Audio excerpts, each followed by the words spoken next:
ये कहानी है एलिस की, जो अभी अभी जवान हुई है, इसीलिए उसे लड़कों में बहुत ही ज्यादा रुचि है और वो किसी के साथ इंटीमेट होना चाहती है। और जब उसे कोई नहीं मिलता तब वो अपने आप को ही प्लेजर करती है और अपने आप को छूती रहती है। लेकिन वो एक कैथोलिक स्कूल में पढ़ती है, इसीलिए उसे बार बार हिदायत दी जाती है कि ये सारी चीजें गलत है और ईश्वर के नजरों में ये पाप है। लेकिन धीरे धीरे एलिस को कुछ और सच्चाइयां पता लगती है। दोस्तों, इस फिल्म का नाम है यस गॉड यस। कहानी की शुरुआत होती है और हमारे सामने एक हाई स्कूल का दृश्य आता है और यहीं पर हम एलिस को देखते हैं। तभी हमें पता लगता है कि ये हाई स्कूल बहुत ही स्ट्रिक्ट है, क्योंकि ये कैथोलिक हाई स्कूल है और यहाँ पे छोटी छोटी चीजों के लिए बच्चों को सजा दी जाती है। जैसे कि अगर कोई लड़का बेल्ट नहीं लगाता तब भी उसे सजा मिलती है। और ये लोग लड़कियों के स्कर्ट को हमेशा ही नापते हैं कि कहीं लड़की जरूरत से ज्यादा तो छोटी स्कर्ट नहीं पहन रही, और अगर कोई भी लड़की ऐसा करती है तभी उसे सजा दी जाती है। और अब हमारे सामने क्लासरूम का दृश्य आता है और यहाँ पे हम एक टीचर को देखते हैं जिनका नाम है फादर मर्फी, और वो अभी सेक्सुअलिटी के बारे में पढ़ा रहे होते हैं। और उनका कहना है कि किसी भी लड़का या लड़की को इंटीमेट तभी होना चाहिए जब उसकी शादी हो जाए, और उसे सिर्फ अपने पार्टनर के साथ इंटीमेट होना चाहिए। और अगर वो अपने पार्टनर के अलावा किसी और के साथ इंटीमेट होगा तब ये पाप माना जाएगा और उसकी सजा उसे जरूर मिलेगी, चाहे वो लड़का हो या लड़की, और वो शादी से पहले करे या फिर शादी से बाद करे, क्योंकि ऊपर वाला ही निर्णय करता है कि हम किसी के साथ कब इंटीमेट होंगे और ऊपर वाले की नजर हम पे हर वक्त होती है। इसीलिए हमें इस बात को नहीं भूलना चाहिए और उसके खिलाफ कभी भी नहीं जाना चाहिए। और अब क्लास खत्म हो जाती है, तब एलिस बाहर आती है। तभी उसके पास उसकी बेस्ट फ्रेंड आती है जिसका नाम है लॉरा, और लॉरा कहती है कि मैं इन सारी नियमों से परेशान हो चुकी हूँ और मुझे नहीं लगता कि ये नियम किसी भी काम के हैं, क्योंकि इंटीमेट होना कोई भी पाप नहीं है। तब लॉरा कहती है कि क्या हस्तमैथुन करना भी पाप है? तब एलिस कहती है कि नहीं। तब लॉरा कहती है कि मुझे पता है कि हम सब लोग ये करते हैं। और उसके बाद एलिस पूछती है कि क्या टाइटैनिक के उस सीन को भी देखना पाप है जहाँ पे हीरो और हीरोइन इंटीमेट हो रहे होते हैं? और लॉरा कहती है कि इनके मुताबिक तो वो भी पाप है। और अब ये दोनों थोड़ी देर बातें करते हैं और एलिस अपने घर चली जाती है। और एलिस अपने घर पे ज्यादातर अकेली होती है क्योंकि उसका कोई भी भाई बहन नहीं है और उसके माता पिता हमेशा ही बाहर काम करने गए हुए होते हैं। फिर जब एलिस बोर होती है तब वो किसी से चैट करने लगती है, और आज जब वो चैट कर रही होती है तभी उसे एक रैंडम आदमी का मैसेज आता है और वो उसे एक तस्वीर भेजता है जिसमें वो और उसकी पत्नी इंटीमेट हो रहे होते हैं और दोनों ही नंगे होते हैं। और इस चीज को देखने के बाद एलिस चौंक जाती है और वो उस तस्वीर से नजर हटा लेती है। लेकिन थोड़ी देर के बाद वो फिर से उस तस्वीर को देखने लगती है। तभी वो आदमी लॉरा को मैसेज करता है और उसके बारे में पूछने लगता है कि वो कौन है और कहाँ से है। तब एलिस उसे अपना गलत नाम बताती है। तब वो आदमी इसमें और भी ज्यादा रुचि लेने लगता है और कहता है कि क्या तुम्हारे पास अपनी कोई तस्वीर है? और एलिस अपने एक दोस्त की तस्वीर भेज देती है। तब वो लड़का बातें करने लगता है और देखते ही देखते यहाँ का माहौल गर्म होने लगता है और एलिस को भी फीलिंग्स आने लगती है। इसीलिए एलिस एक बार फिर से हस्तमैथुन करने लगती है। तभी उसे लगता है कि उसके माता पिता आ गए, इसीलिए वो कंप्यूटर को बंद कर देती है और अगले दिन पहुंचती है स्कूल में। तभी यहाँ पे एक लड़की आती है जिसका नाम है बेथ, और बेथ एलिस से कहती है कि आजकल पता लगा है कि तुम बहुत सारे जलवे दिखा रही हो और तुमने लॉरा के पार्टी में कमाल कर दिया। लेकिन एलिस को समझ में नहीं आता कि आखिर ये लोग क्या बोल रहे हैं। तभी लॉरा बेथ से पूछती है कि तुम मेरी पार्टी में क्यों नहीं आई? तब बेथ कहती है कि मैं एक ट्रिप पे गई थी और उस ट्रिप ने मेरी जिंदगी बदल दी। और इतना कहने के बाद वो चली जाती है। तब एलिस खाना खाने लगती है, लेकिन एलिस जब चॉकलेट खाती है तब वो उसे बहुत ही सेंसुअस अंदाज से खाती है, जिसे देख करके लड़के हंसने लगते हैं और एलिस भी चौंक जाती है, क्योंकि अब एलिस की सारी हरकतें बहुत ही अलग हो चुकी हैं और उसके सारी हरकतों में सेक्सुअल डिजायर झलकने लगे हैं। इसीलिए सब उसे नोटिस कर रहे हैं। लेकिन एलिस को ये बातें समझ में नहीं आती और यहाँ से चली जाती है। तभी एलिस के सामने वही लड़की आती है जिसकी तस्वीर उसने इंटरनेट पे भेजी थी, और वो लड़की एलिस पे गुस्सा होने लगती है और कहती है कि तुम बहुत ही वाहियात लड़की हो। तभी एलिस को उसकी एक और टीचर मिलती है और वो उसे कहती है कि तुम अपने शरीर के साथ ऐसा नहीं कर सकती और उसे बिल्कुल भी अपमानित नहीं कर सकती, क्योंकि ये सब गलत है और ये सब ईश्वर की देन है, इसीलिए हमें इसके साथ खिलवाड़ नहीं करना चाहिए। और एलिस समझ जाती है कि पूरे कॉलेज में ये बात फैल चुकी है कि एलिस हस्तमैथुन करती है। इसीलिए अब एलिस पहुंचती है फादर मर्फी के पास और उन्हें पूरी बात बताती है। तब फादर मर्फी बताते हैं कि यह गलत है और उसके बाद वो उसका उपाय बताते हैं और कहते हैं कि ईश्वर से तुम्हें क्षमा मांगनी पड़ेगी, इसीलिए तुम चर्च में जाओ और जाकर के ईश्वर से 20 बार प्रे करो। और एलिस भी ऐसा ही करती है। वो चर्च में जाती है और वो प्रार्थना करने लगती है। उसके बाद वो निश्चय करती है कि आजकल उसका दिमाग कुछ ज्यादा ही भटक गया है, इसीलिए वो कॉलेज ट्रिप पे जाएगी जहाँ उसे ईश्वर के बारे में और भी चीजें पता लगेंगी। इसीलिए वो ट्रिप पे निकल जाती है। तभी यहाँ पे हम लॉरा को देखते हैं, लेकिन लॉरा इस ट्रिप पे एक लड़के को पटाने के लिए आई है जो लड़का उसका सीनियर है और वो बार बार उसे ही देख रही है। लेकिन अब ये लोग उस जगह पे पहुंच जाते हैं जहाँ पे इन्हें रुकना है और अब सारे लोग कैंप के अंदर जाने लगते हैं। तभी यहाँ पे कैंप के कुछ बच्चे आते हैं जो पहले से यहाँ पे हैं और उन्हें ग्रुप लीडर बनाया जाएगा। और यहीं पे एक लड़का है जिसका नाम है क्रिस, और एलिस जैसे ही क्रिस को देखती है वो उस पर फिदा हो जाती है। लेकिन अब ये लोग जाते हैं कैंप के अंदर और कैंप के अंदर एलिस को एक लड़की मिलती है जिसका नाम है नीना, और नीना यहाँ की इंचार्ज है। इसीलिए वो एलिस को कहती है कि तुम अपना फोन दे दो, क्योंकि अगले 4 दिनों तक तुम यहाँ पे रहने वाली हो और हम नहीं चाहते कि तुम किसी तरीके से कोई भी डिस्ट्रैक्शन पालो, क्योंकि तुम्हें अपना पूरा ध्यान यहीं पे लगाना है। इसीलिए अपनी फोन, घड़ी और जितनी भी चीजें वो सारी चीजें हमें दे दो। तब एलिस कहती है कि मेरे पास फोन नहीं है, और इतना कहने के बाद वो अपने फोन को छुपा लेती है। तभी इन सारे बच्चों को अलग अलग ग्रुप में बांट दिया जाता है और एलिस के ग्रुप का इंचार्ज होता है क्रिस। इसीलिए एलिस अब बहुत खुश होती है। तभी यहाँ पे फादर मर्फी आते हैं और वो सबको बताते हैं कि अगले 4 दिनों तक तुम्हें अपने आप को एक्सप्लोर करना है और तुम लोग अपनी जिंदगी के उतार चढ़ावों को महसूस करोगे और ये चीज तुम्हें भविष्य में बहुत ही ज्यादा मदद करेगी, क्योंकि ईश्वर चाहते हैं कि तुम इन सारी चीजों पे ध्यान दो, और ईश्वर ने ही तुम सबको यहाँ पे आने के लिए चुना है। और इतना कहने के बाद यहाँ पे सारे लोगों को पेपर्स दिए जाते हैं जिनमें अलग अलग मूड्स होते हैं, और फादर मर्फी कहते हैं कि इनमें से अपने अपने मूड्स को चुनो, जिन चीजों को तुम लोगों ने हाल ही में महसूस किया हो। और अब सारे लोग टिक मार्क करने लगते हैं, और जब एलिस यहाँ पे टिक मार्क करती है तब वो टर्न ऑन को भी चुन लेती है, क्योंकि थोड़े दिन पहले उसे ये चीजें महसूस हुई थी और वो किसी के साथ इंटीमेट होना चाहती थी। लेकिन जल्दी ही एलिस को एहसास होता है कि अगर इन्हें ये बात पता लगी तब इसके लिए भी एलिस को डांटा जाएगा, इसीलिए वो पहले उस सर्कल को मिटाने लगती है। लेकिन जब वो सर्कल नहीं मिटता तब वो उसे काट देती है और पेपर सबमिट कर देती है। तभी यहाँ पे नीना आती है कन्फेशन के लिए और कहती है कि थोड़े समय पहले मुझे लगता था कि मेरे माता पिता मुझसे प्यार नहीं करते और वो सिर्फ मेरी छोटी बहन से प्यार करते हैं, क्योंकि वो हर चीज में मुझसे बेहतर है। लेकिन यहाँ आने के बाद से मुझे महसूस होने लगा कि मेरे माता पिता मुझसे भी प्यार करते हैं, इसीलिए इस जगह में कुछ न कुछ तो शक्तियाँ हैं। और एलिस को ये बातें बहुत अच्छी लगती है। तभी हम रात को एलिस को देखते हैं जो अपने मोबाइल पे गेम खेल रही होती है।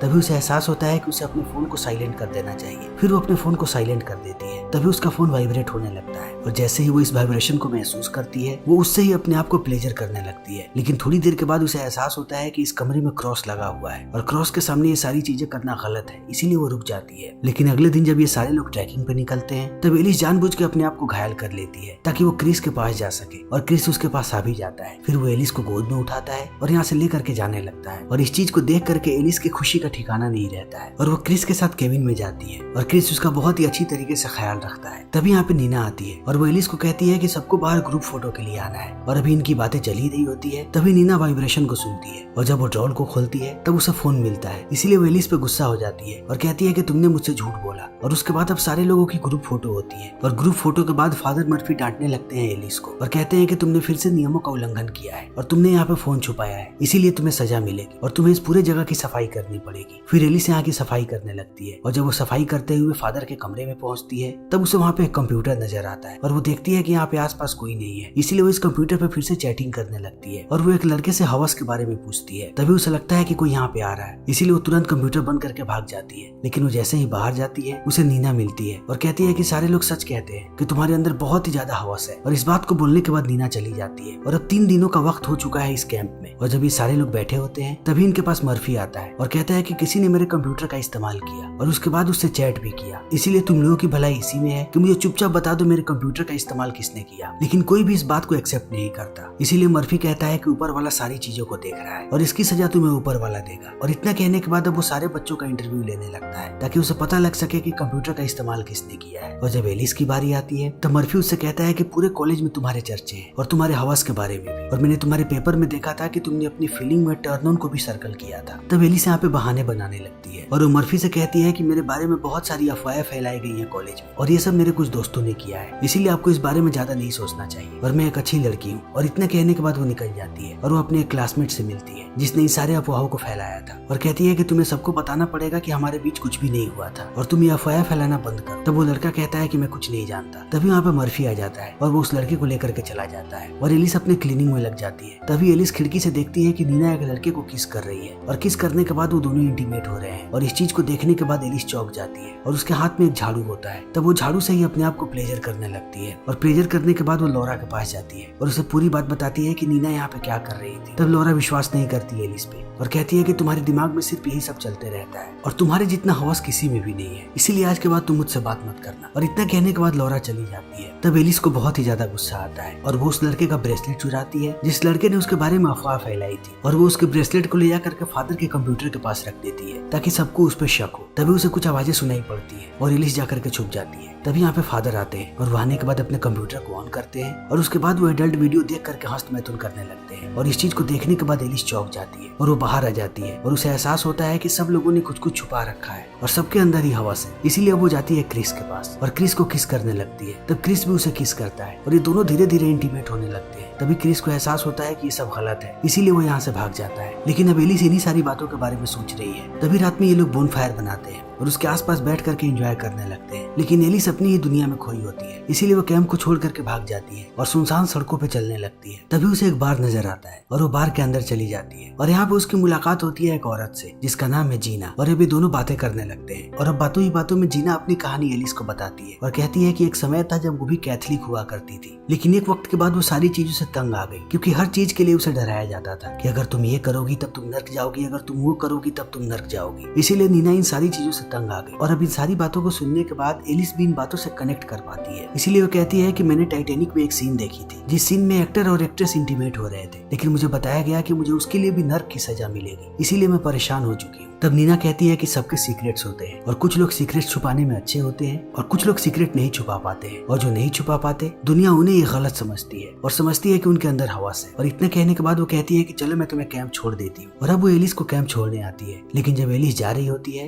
तब नीना उससे कहती है कि तुम्हें दूसरे कॉलेज में एडमिशन लेने के लिए सोचना चाहिए, खास करके इस शहर से दूर। और एलिस को भी ये बात अच्छी लगती है और अब एलिस कैंप में वापस चली जाती है। तभी अगली सुबह वो फादर को देखती है जो उसी लड़के को लेकर के ऑफिस में जाता है जिस लड़के का ब्रेसलेट एलिस ने वहाँ पे रखा था। और अब हर जगह ये बात फैल जाती है कि उसी लड़के ने वो गंदी गंदी चैटें की है फादर के कंप्यूटर से। तब लॉरा आती है एलिस के पास और वो उससे माफी मांगती है और कहती है कि मैं तुम्हें गलत समझ रही थी और मुझे लगा कि वो चैट तुमने ही की है, लेकिन मैं तुम्हारे बारे में गलत थी, मुझे माफ कर दो। तभी यहाँ पे फादर आते हैं और वो कहते हैं कि मैं चाहता हूँ कि सब लोग अपने अपने एक्सपीरियंस को शेयर करें कि उन्हें यहाँ पे कैसा लगा। तब यहाँ पे वही लड़का आता है जिस लड़के का ब्रेसलेट रखा था एलिस ने, और वो आने के बाद कहता है कि वो बहुत शर्मिंदा है कि उसने फादर के कंप्यूटर से गंदी गंदी बातें की। और इस बात को सुनने के बाद एलिस चौंक जाती है कि उस लड़के ने ये सब किया भी नहीं है, फिर भी वो ऐसा क्यों बोल रहा है। तब उसे समझ में आता है कि वो लड़का समझ चुका है कि एलिस ने चैट की थी, लेकिन उस लड़के ने एलिस के बारे में अफवाह फैलाई थी, इसीलिए वो अपना प्रायश्चित कर रहा है। तभी एलिस की बोलने की बारी आती है और एलिस जैसे ही माइक के पास जाती है कहती है कि सबके यहाँ पे सीक्रेट है, लेकिन सबने अपने अपने सीक्रेट को छुपा रखा है, फिर भी वो दूसरे के सामने नाटक करते हैं कि सारे लोग नियमों का पालन करें और वो ईश्वर से डरे, जो बिल्कुल ही गलत है। और इतना कहने के बाद वो चली जाती है। और अब एलिस पहुंचती है अपने घर, तो वो नए कॉलेजेस के बारे में सर्च करने लगती है जहाँ वो एडमिशन ले सकती है। लेकिन वो जैसे ही अपने कॉलेज जाती है वो क्रिस को देखती है और क्रिस बहुत ही अनकंफर्टेबल होता है। तब वो उसे कंफर्टेबल करती है और कहती है कि हमारे बीच जो कुछ भी हुआ उसे भूल जाओ, हम अभी भी अच्छे दोस्त हैं। और इस बात को सुनने के बाद क्रिस खुश हो जाता है। तब एलिस पहुंचती है फादर मर्फी के पास और कहती है कि मैं कुछ कन्फेस करना चाहती हूँ। जब मैं कैंप में गई हुई थी तब मैंने वहाँ एक आदमी को देखा पोर्न वीडियो देखते हुए, और वो उसके साथ साथ हस्तमैथुन भी कर रहा था। और इन बातों को सुनने के बाद फादर मर्फी समझ जाते हैं कि एलिस उन्हीं के बारे में बात कर रही है, लेकिन वो इस बात को नजरअंदाज कर देते हैं और एलिस को कहते हैं कि तुम्हें इसकी सजा मिलेगी, तुम ईश्वर के पास जाओ और 100 बार प्रार्थना करो। और अब एलिस यहाँ से निकल जाती है, लेकिन वो ईश्वर के पास प्रार्थना करने नहीं जाती बल्कि अपने घर वापस आ जाती है। और वो फिर से टाइटैनिक मूवी को लगाती है और उसी सीन को देखती है जब एक्टर्स इंटीमेट हो रहे होते हैं, और उसे देखने के बाद वो फिर से हस्तमैथुन करने लगती है। और इसी के साथ ये फिल्म यहीं पे खत्म हो जाती है। तो दोस्तों, हमारी आज की ये वीडियो यहीं पे खत्म होती है। अगर आपको हमारी ये वीडियो पसंद आई हो तो इसे लाइक करें, शेयर करें और चैनल को सब्सक्राइब करें। Thank you.